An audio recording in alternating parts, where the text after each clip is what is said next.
Hello, hello, hello. Today is Rosh Chodesh Adar, the first day of the month of Adar. So, it says when Adar comes in, we add in joy. What I'd like to share with you are 5 tips for being happy. The first thing is, in order to be happy, you can't be unhappy.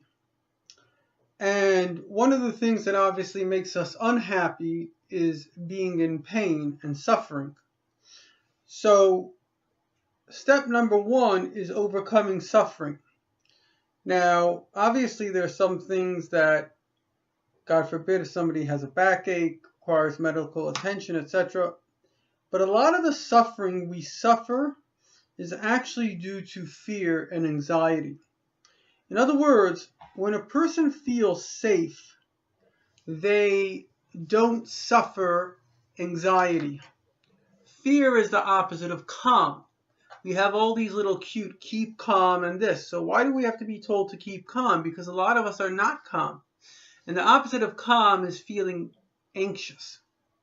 And so number 1, you have to read my book. It's on my website, KabbalahWisdom.org. It's called Kabbalah Love. You have to learn how to overcome anxiety. Without overcoming anxiety, and generally the idea of overcoming anxiety, what most of us don't realize is we think, oh, there's this situation, there's that situation. Anxiety, very much like post-traumatic stress. What's post-traumatic stress? You're talking about soldiers, you're talking about tough people, people trained for war, with psychology, with all this stuff, and they come back, and horrifically, there are 20 soldiers a day committing suicide. Now, why is that? Because the body realizes that they're in danger. There's a panic. Now, it's not so easy to go from calm to panic because the body never wants to get into a panic stage. However, once you're in panic, it's very hard to get out of panic. In fact, all the mega studies show that apart from like cognitive behavioral therapy, 1 or 2 other things that they have some statistics that work, but the only thing that really heals people is compassion. Why does compassion heal? Because what am I afraid of? I'm afraid of getting hurt by a person. Now, it's just like if you're walking down the street and you saw a dog and the dog attacked you. So then you would automatically be afraid of dogs. Now, if obviously that happened a couple of times, you would start really becoming hyper alert towards dogs. So the bottom line is that, you can imagine the difference between somebody who, let's say, is allergic to bees and somebody who isn't. They're both walking down the same street. One person may be paranoid, the other person is not. So it takes a village. It takes other people to be compassionate. And that's why I went through a stage of anxiety, and I wrote to a very great psychiatrist, Dr. Burka. And I said, okay, thank God I got out of that anxiety. But I realized that a lot of people have anxiety. How do I help them? So he said, be joyous. Because when you're joyful, people feel the joy. They don't feel fear. But in order to overcome fear, and there's a Harvard study on this, one of the greatest mechanisms is a book called The Gateway to Trust. And I have a translation on my website, KabbalahWisdom.org, The Gateway to Trust. And you can really learn how to trust in God because it's about this overall feeling that I am safe. The second thing in terms of being happy, and it really breaks my heart that we have so many suicides going on, and I think a lot of it has to do with the fact that people don't have a purpose. I just was speaking with a rabbi, a colleague, and we're speaking about a young man. And I asked him, he's a very smart rabbi, I asked him what's the story with this guy. He said, well, it's quite simple. He's quite wealthy, or at least his parents are, and he has nothing to do with his life. He has no purpose in his life. So we live in a time where you can, play video games and watch stupid YouTube videos and movies and TV, but it's all meaningless. It has no value. A person has a soul, and the soul craves God. It craves truth. And without truth and without God and without purpose, without meaning, you're going to feel meaningless. You're going to feel purposeless. You're going to feel there is no truth. So there is no way of shortcoming this. Don't worry about what anyone says, because nobody's thinking about you anyway. They're just thinking about themselves. And if they have a YouTube video, all they care is that you watch them. They're not watching you. So you have to focus on what's right and good for you.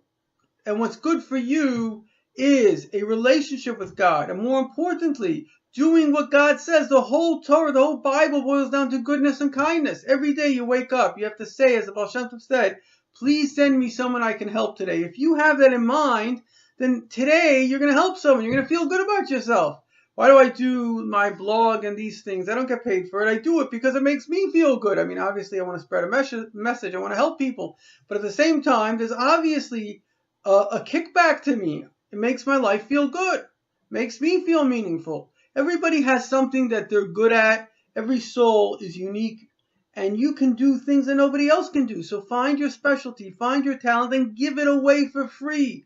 Help people. The whole mentality of making money, I've got to make money, will never make people happy. You can make all the money in the world. It's still not going to make you happy. And studies prove this. If you give away money, it will make you happy because you're doing something meaningful and productive. But if you just hoard money, if you just make money, it's going to mean nothing. Nobody cares how much money you have. You have a billion more, a billion less. It just doesn't matter. So that's a very important point, which is make meaning in your life. The only person that can get you to do good is you. I know a guy, he actually suffered from post-traumatic stress. And he used to go around to hospitals and give out, I don't know, a Coke and a banana and things. He went to thousands of people. That made him feel good. He told me sometimes he was suffering in these mental institutions. He just had to get out and he had to give to people. Because ultimately, this whole narcissistic, selfish lifestyle of just, what can I look good? It all adds up to zero. It adds up to nothing. But everything good you do adds up to 1. Then you have 2, and then you have a 3. So you got to train yourself to help.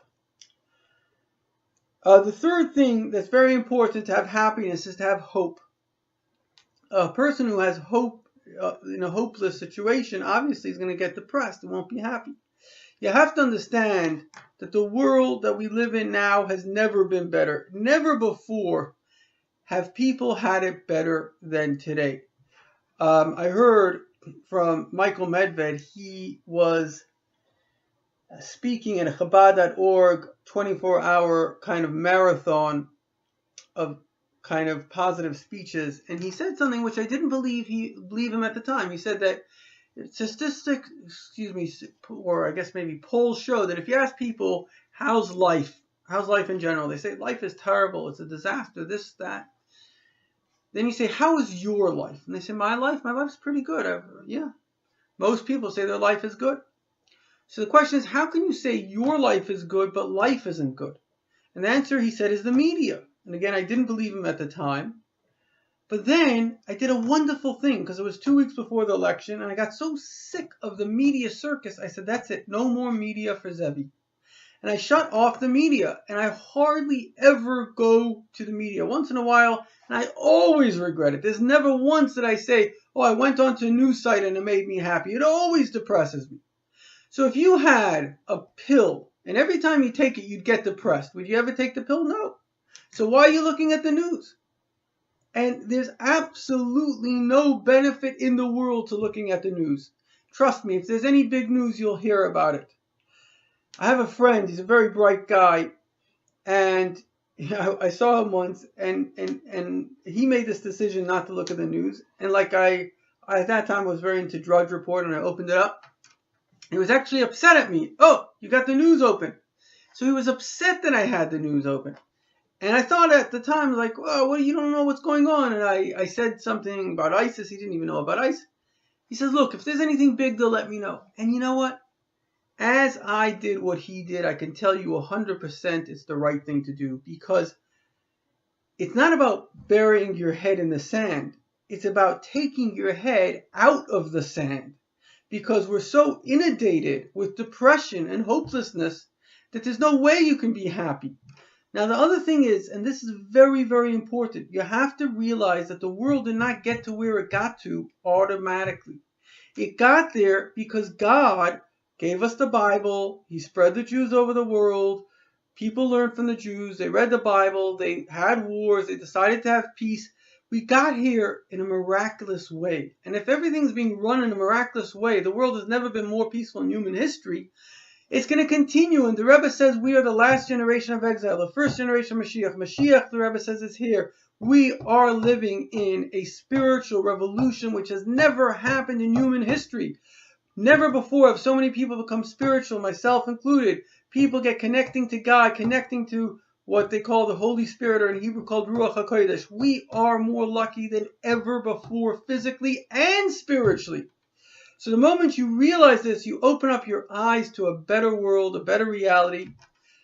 And this leads us to the fourth thing. The fourth thing is you have to study the Torah. Whether it's on my website, whether it's on Chabad.org, you have to study every day, at least once in the morning, once in the afternoon or night. Because if you don't delve into the wisdom of God, into the deliciousness, into this beautiful revelations of goodness and beautiful behaviors, of course you're looking at a world which the news is bad and this is a scam and that. So why are you going to be happy? But if you can change your viewpoint, if you can change what you're looking at, it's like a movie. If you see a sad part, you're going to be sad. You see a happy part, you'll be happy. You have to focus on joy. You have to focus on what's good in this world. And primarily that is Torah. That is the study of Torah, especially the study about Mashiach. These are positive things that will bring you into a positive way. And last but not least is you have to love people. Love is a drug that makes us feel good. So, if you want to be happy, you have to put in your heart love. Now, how do you put in your heart love? The Baal Shem Tov teaches that you have to think about what's lovable in others.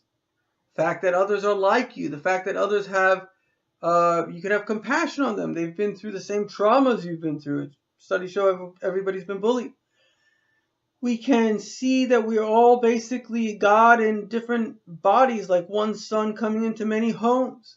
We can see what's beautiful, unique. Everybody's unique. Everybody has a unique talent. And once you have that love in your heart, 99% of your joy will return.